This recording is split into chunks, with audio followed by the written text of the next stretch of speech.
This is Rob Anspach, and welcome to eHeroes, the interview series for entrepreneurs. And today's eHero is Debra Jason. Yay! Hey, that's me! Debra is the author of Millionaire Marketing on a Shoestring Budget. So let's talk about that. How did that book come about? Oh, well, where do I begin? Let's see. After 9/11 happened, a lot of my clients, by the way, I'm a copywriter. I've had my business since 1989 writing marketing content.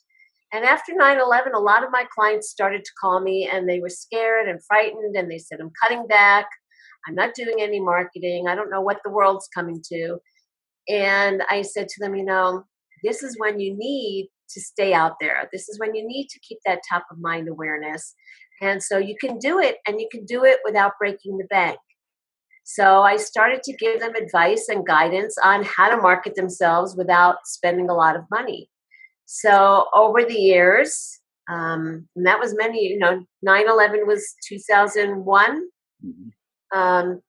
So time passes by, and probably in 2013, maybe 14, I continued to do, actually in 2006, I started to do this as a presentation. Several years after that, I mentioned the name of the presentation, Millionaire Marketing on a Shoestring Budget, and someone said, that sounds like a book. And since I was also pursuing a career as a professional speaker, many people said, you need a book. So I thought about it for a year. I actually talked with a colleague who ran a publishing company, and he said, yeah, let's do it. And a year went by. And finally, another year later, another colleague of mine approached me, and I finally committed to doing the book. So once I made that commitment, I sat down. I call it birthing a baby. You might know, Rob, it took me about 9 months of writing, because even though I'd been doing it as a presentation and I had information, when I looked at all the words, I'm like, this doesn't make a book yet. Mm-hmm. So it took some more time interviewing colleagues and getting feedback from them, and they're in my book. And that's how the book was born. A lot of people have come to me and they said, Rob, you write the easiest books ever. And I say, well, it didn't always turn out that way. My very first conceptual book, I thought about taking all the blog articles I had ever written, and there was hundreds of them. And, there's advice out there. People say, take your blog articles, make a book. And I looked through these blog articles, I printed them out, and there's stacks of paper. And I said, you know what? This is boring. I can't write this. So I trashed it all. I threw all the manuscript away. And I said, you know what? I'm going to make this easy. I'm going to make this so that you can zip through it in under 45 minutes. And I'm going to give people the easiest social media book they've ever read. And I broke all the rules. I came out with Share in 2013. And, that kind of put me on the map as this social media, publishing expert. So it was kind of nice, but it was a surprise. And I had to force myself to change how I was doing things. Well, one of the chapters in my book is about change and how, change can have many rewards. Mm-hmm. It's not always easy. I've made changes in my life, and some of the changes have been about moving places. I live in Colorado now, but I lived in Hawaii for 10 years. And then I came back to Colorado, and people go, well, that's not a big change. And I'm like, yeah, it is. Because life changes, from one year to the next. And so, a lot of great things come out of change. And I think because I moved, I don't know if I would have written this book if I was still living in Hawaii. Mm-hmm. It was because I came back to Colorado and reconnected with a colleague of mine.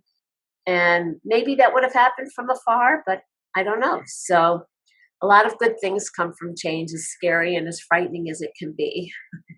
Now, you had mentioned that, you started this crazy entrepreneurial life in 1989. What made you decide to become an entrepreneur? Well, actually, it was kind of an accidental journey because, as I mentioned, I live in Colorado, and I'm originally from New York. And back in 1987, I went back to New York And I love New York. It's a great place to grow up and visit, but living there was not the same.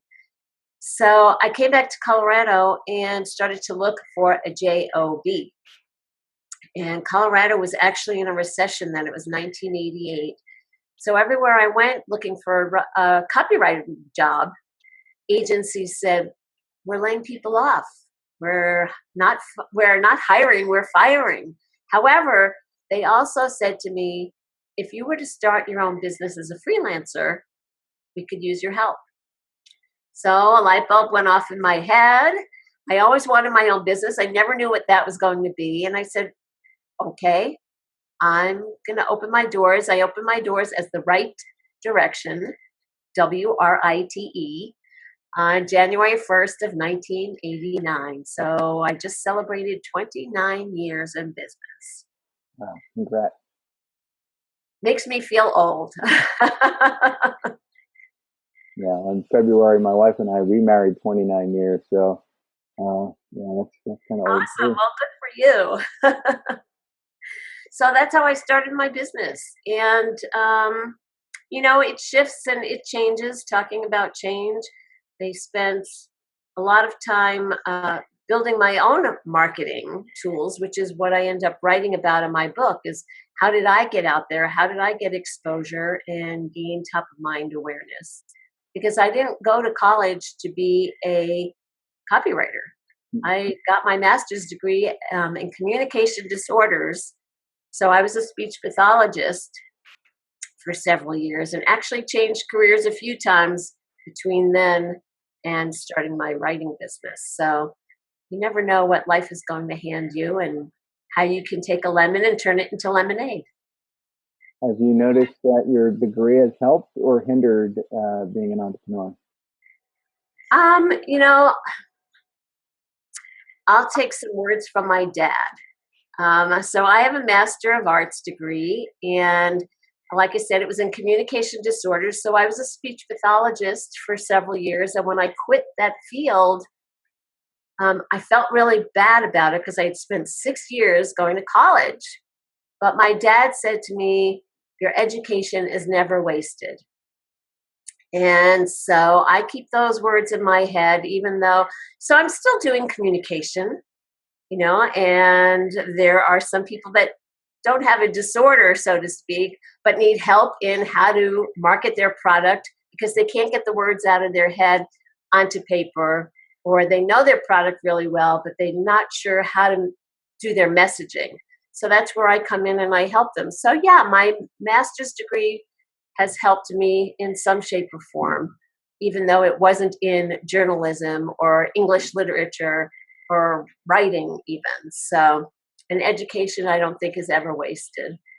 No, and I think as an entrepreneur, we do tend to break the rules a little bit, a lot in my case, and I think that copywriting forces a lot of entrepreneurs to bend, to break, to modify, and to go on their own evolution of writing to fit their style. Well, we were talking earlier before we got on this call about breaking the rules. And as a copywriter, it depends on your audience, because what we were chatting about was breaking the rules of writing.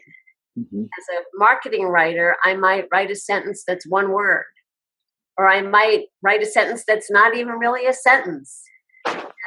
So, but it's marketing content.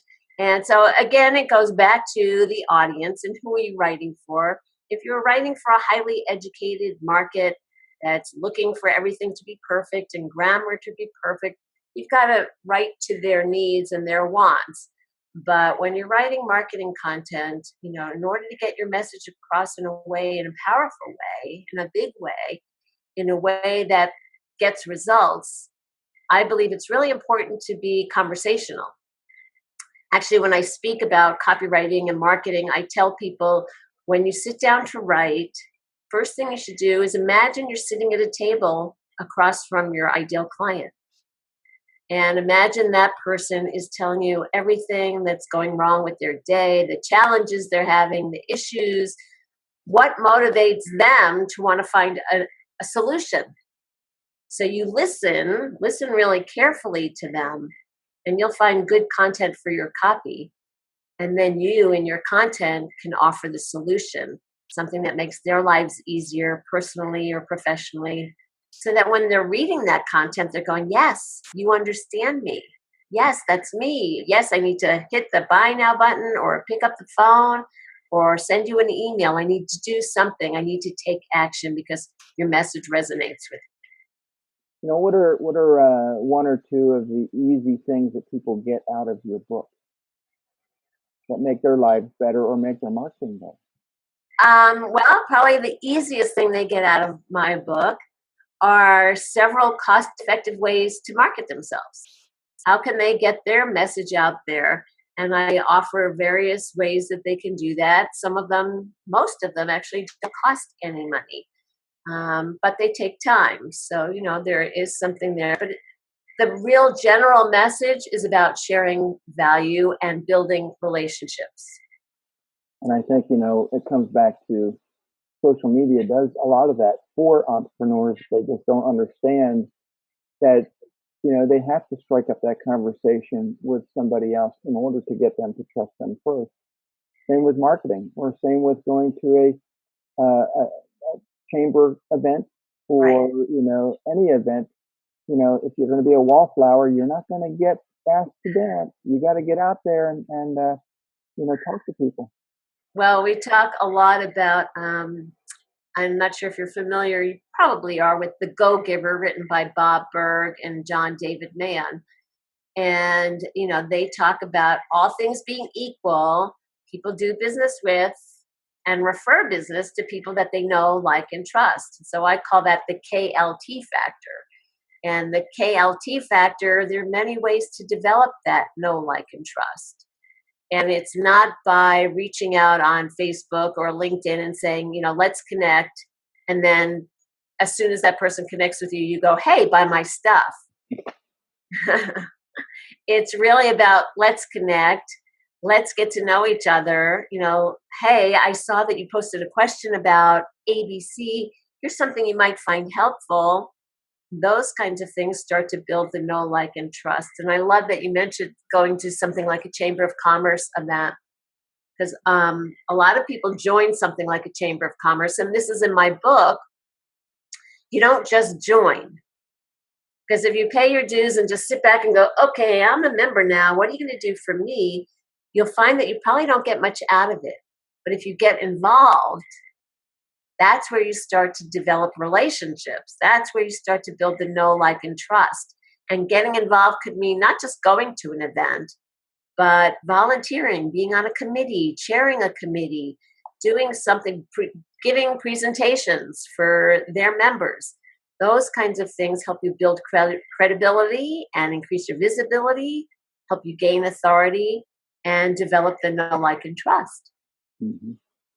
Yeah, and you know, sometimes doing even free speaking engagements gets you the publicity that you need and the authority, the credibility behind you so other people can know, like, and trust you to buy from you. Well, that is a chapter that I talk about, is public speaking. You know, and so going to a Chamber of Commerce, going to a Rotary Club, going to a e-women's network or some kind of business group and speaking. You know, some people say, well, it's a free gig, I don't have time. But what you're doing is you're getting, I hate to say this, but you're getting exposure. You know, exposure doesn't pay the bills. But if you're sharing value, you know, if you're giving 5 tips on how to publish a book, and somebody in that audience is going, whoa, those are great tips, I need some help, then maybe they'll go up and they'll talk to you at the end and say, Rob, how can you help me? And I remember many years when I first started my business, I did go to the Chamber of Commerce and I did presentations about how to write marketing materials. And somebody came up to me at the end and said, I don't understand, why would you give this presentation telling us how to write our own materials when that's what you do for a living? how are you going to make any money if you're teaching us how to do it? And I said, well, there's two things. One is maybe you do have that skill hidden within you and you're going to go out and write it yourself and do a great job. And so I'm happy to pull that out of you. But the other thing, and most often what did happen, is people would say, okay, I've learned enough now to know that I can't do this, that I don't have the expertise. And so I'm going to call Debra and get her help. Or even if they didn't call me and they called someone else, at least now they knew what to look for. And as far as, copywriting, what makes good copy. So, never put it down and say, oh, well, I'm giving all the information away, because there's usually somebody or more than one somebody that says, I love what you shared. You are the expert in that field. I'm going to go to you so that you can help me because I'm an expert in something else and I can't do what you do. The first time I was asked to speak, I didn't have a problem with it. Then it must have been the 15th time I got up and I had a coughing fit. I couldn't remember what I was supposed to talk about. I was standing behind a podium. I mean, everything, like the whole world collided in on me and it said, you know what, you're not going to talk today. And I apologized to the crowd. I took out my notes, which I just happened to have in my pocket. And I said, I don't know what's come over me, but I'm just going to read this to you because I don't know when I'm going to cough again. And I ended up getting like 12 clients out of that gig. And for me, I had failed big time on stage. But from that point on, I learned a lesson not to try to rehearse my script, not to try to have, sales aids, slides or presentations in back of me. I would go up and just tell a story, tell people who I was, what I could do, what they could experience. And from that point on, I just told stories. And, I went to one event where I spoke for an hour and a half and I didn't have any notes, didn't have anything. And I was just comfortable. And, people loved it. So, yeah, well, people like when you're genuine with them. They like seeing people sort of letting their guard down, for lack of a better word, just because then they can relate. They're like, this person's being real with me. And people relate to that because they want to see that you're only human. So, speaking of human, how do all the listeners get a hold of you? I mean, how can they find you? Can they get you on Facebook? Can they get your website? And you want to share any of that information? Sure. Well, they can find me on Facebook. They can find me on Instagram, on Twitter, on Pinterest, on LinkedIn. So it's Debra Jason, Debra Jason. And if they're interested in my copywriting business, that's rightdirection.com, spelled WRITE, rightdirection.com, all one word. If they're looking for an engaging speaker, my speaking website is debrajason.com, DebraJason. And if they want an autographed copy of this book, they can go to Millionaire Marketing on a Shoestring Budget.com. I remember when URLs, you were supposed to have real short ones. Sure was. Nope. Yeah, when I wrote my book, that was one of the things about writing the book. It's like, well, that's a pretty long URL. But, it's Millionaire Marketing on a Shoestring Budget, and I want people to remember that. They can also go to Amazon and Barnes & Noble, but the autographed copy, and actually it comes with a gold shoestring. I'm looking, I don't have one in front of me. But when you order it from me, it comes with a gold shoestring as well. That's a bonus because my books don't come with anything but my signature if you buy it from there. So, I mean, when you came up with the concept of the book, I mean, is that something that you had an idea in your mind about the cover, or did you go out and have it designed that way? I hired a designer. I had no idea. Actually, it's an interesting story because when I was writing the book, I had writer's block. And one day I was talking to my coach and he said, okay, so take a break. go online and look for pictures for what you think the cover of your book might look like. Well, I started to do that, and that was overwhelming because, there's a million pictures, a zillion pictures out there. I'm like, this is not relaxing me. So I actually talked with probably 3 different designers, all who I knew personally. One of them sent me a mock-up, and I was like, no, that doesn't do it. Another one was actually an accountability partner of mine. We've been having weekly calls, so she'd been going through the whole book process with me. And she said, hey, why don't I design your cover? And so she came up with several designs and sent them to me. And I was looking through them and telling her all the things that were wrong with the ones that I didn't like. And she's like, okay, is there anything that you do like? And one of them was this gold shoestring. And I said, yeah. She goes, yes, because that was the one she liked the most. It was simple. It conveyed the story. And so that's how the design came about. So I didn't have any idea in my mind what it was going to look like when I first started writing it. But she found this gold shoestring and it was perfect.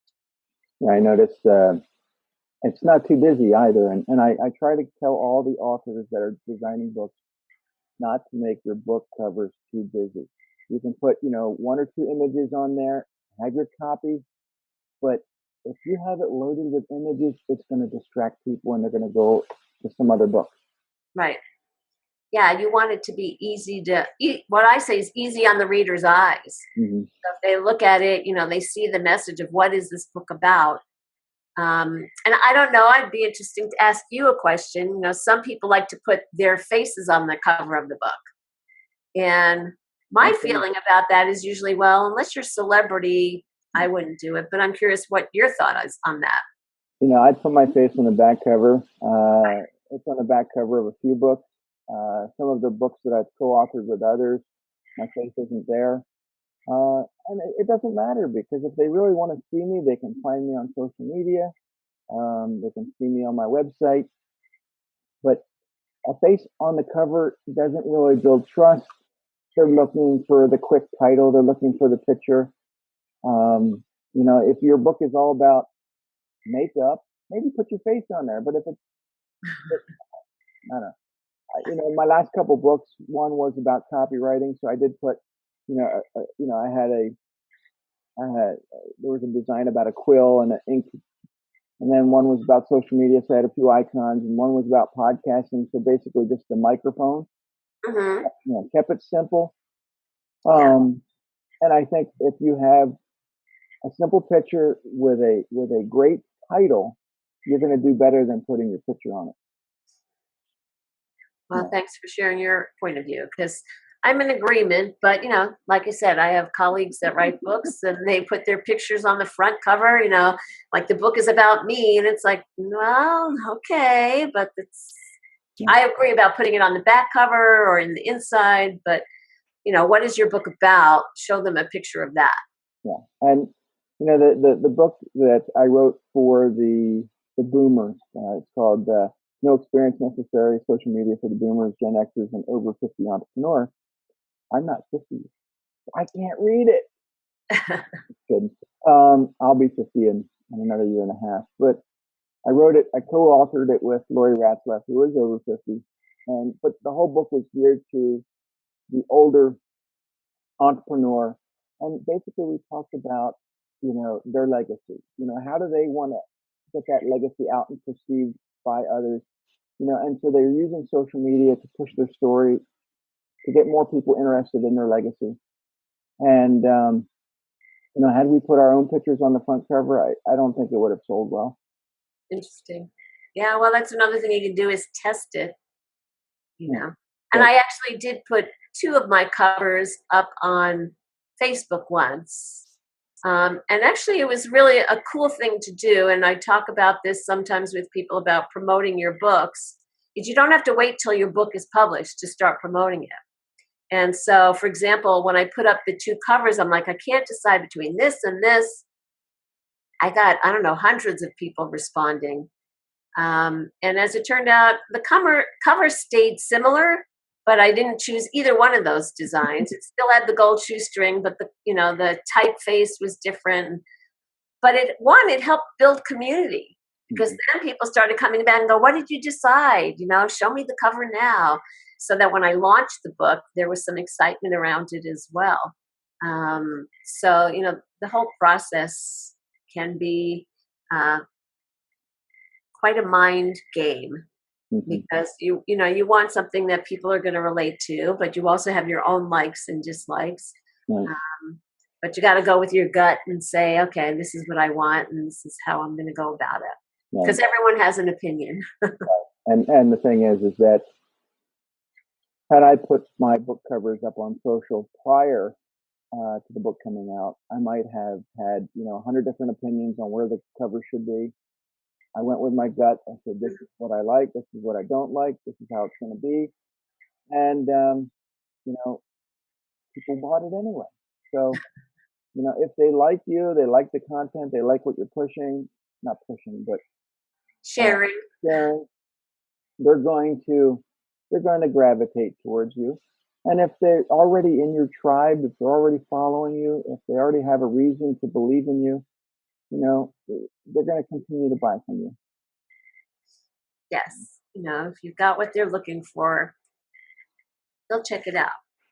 So we are running out of time, but can you share one thing with the audience that you think that's important for them right now in their business? One little tip. Oh, what little tip?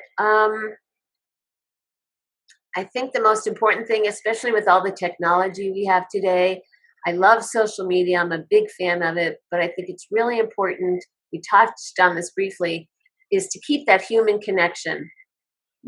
And so I tell people, don't forget that on the other side of that phone, I don't have one in front of me, but on the other side of that phone or on social media, there's a person. So reach out, talk to people, send a handwritten note. It's not always about texting. It's not always about email or social media. Some of the best experiences I had are meeting people on social media and then connecting with them. And it could be like today's call, connecting on a Zoom call or a Skype call. But that helps you nurture and build those relationships that we were talking about earlier. And so to me, marketing your business is all about building and nurturing relationships. So remember that when you're doing your own business.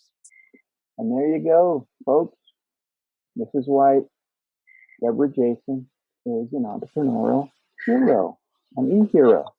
So go to her website, debrajason.com, or Millionaire Marketing on a Shoestring Budget.com or rightdirection.com. There you go.